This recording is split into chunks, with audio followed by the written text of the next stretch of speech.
Big T V exclusive now. വാഹനങ്ങളുടെ fitness പരിശോധനയ്ക്ക് സംസ്ഥാനത്ത് നടപ്പാക്കിയ ഓട്ടോമാറ്റിക് വെഹിക്കിൾ ടെസ്റ്റിംഗ് സ്റ്റേഷനുകൾ നോക്കുകുത്തിയാവുകയാണ്. 2024 മുതൽ ഓട്ടോമാറ്റിക് വെഹിക്കിൾ ടെസ്റ്റ് സംവിധാനങ്ങൾ കേരളത്തിൽ പൂർത്തിയാക്കണമെന്ന കേന്ദ്ര നിർദ്ദേശമുണ്ടായിട്ടും ഒരെണ്ണം പോലും ഇതുവരെ ശരിയായിട്ടില്ല. ഇല്ലത്ത് നിന്ന് ഇറങ്ങുകയും ചെയ്തു, അമ്മ തൊട്ട് എത്തിയതുമില്ല. ഇങ്ങനെയായിരുന്നു മുൻ സർക്കാരിന്റെ എല്ലാ പദ്ധതികളും. മോട്ടോർ വാഹന വകുപ്പിന് കീഴിൽ ഓട്ടോമാറ്റിക് വെഹിക്കിൾ ടെസ്റ്റ് സംവിധാനം അതിനൊരു ഉദാഹരണമാണ്. ഇപ്പോൾ എങ്ങനെയാണ് ഈ ഓട്ടോമാറ്റിക് ടെസ്റ്റ് സംവിധാനങ്ങൾ പ്രവർത്തിക്കുന്നതെന്ന് കണ്ടു നോക്കാം.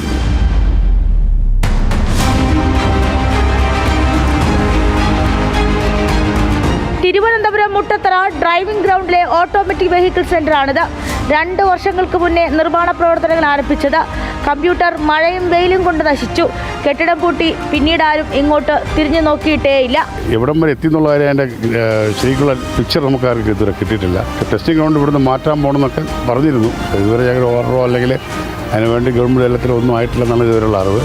മെഷീനൊക്കെ കംപ്ലൈൻ്റ് ആയി അങ്ങനെ അത് ഉപയോഗശൂന്യമായപ്പം ഇവിടെ ടെസ്റ്റ് ഇല്ലാണ്ട് ഇപ്പം പഴയ റോഡിനാണ് ടെസ്റ്റ് നടത്തുന്നത്. 2024 ഒക്ടോബർ മുതൽ ഓട്ടോമാറ്റഡ് വെഹിക്കിൾ ടെസ്റ്റിംഗ് സെന്ററുകൾ കേന്ദ്രം നിർബന്ധമാക്കാൻ തീരുമാനിച്ചിരുന്നു. ഇവിടെ ഇങ്ങോട്ടാണ് ഈ ടെസ്റ്റിംഗ് സെന്റർ മാറ്റുമെന്നുള്ളത് ഇതുവരെയ്ക്ക് അറിയത്തില്ല. കാര്യം ഒത്തിരി വണ്ടികളാണ് ഇവിടെ CF ടെസ്റ്റിന് വരേണ്ടത്. കാര്യം തിരുവനന്തപുരം ജില്ലയുടെ ഒരു ടെസ്റ്റിംഗ് സെൻ്ററായിട്ടാണ് ഇത് നമ്മൾ അറിയാൻ സാധിച്ചിട്ടുള്ളത്. പക്ഷേ ഇതിപ്പം വന്നത് ഞാൻ പറഞ്ഞ ട്രിവാൻഡ്രത്ത് വന്നത് ഇപ്പോൾ മുട്ടത്തറയിലാണ് അത് സ്റ്റാർട്ട് ചെയ്യുന്നുണ്ട്. അതിൻ്റെ പ്രാരംഭ നടപടികളെ നടക്കുന്നുള്ളൂ. എങ്ങനെയാണ് എന്നുള്ളതിനെക്കുറിച്ച് വ്യക്തമായിട്ടൊരു ധാരണ നമുക്ക് ഇതുവരെയ്ക്ക് ലഭിച്ചിട്ടില്ല.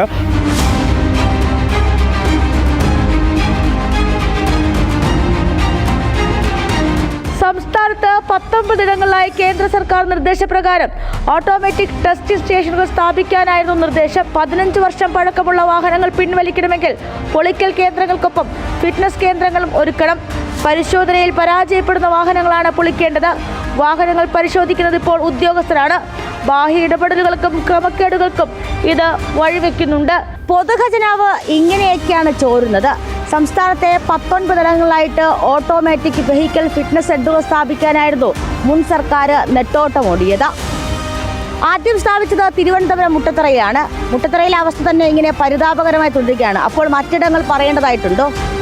വിഷ്വൽ ജേർണലിസ്റ്റ് രോഹിനോടൊപ്പം big T V journalist Tindu Das, Thiruvananthapuram.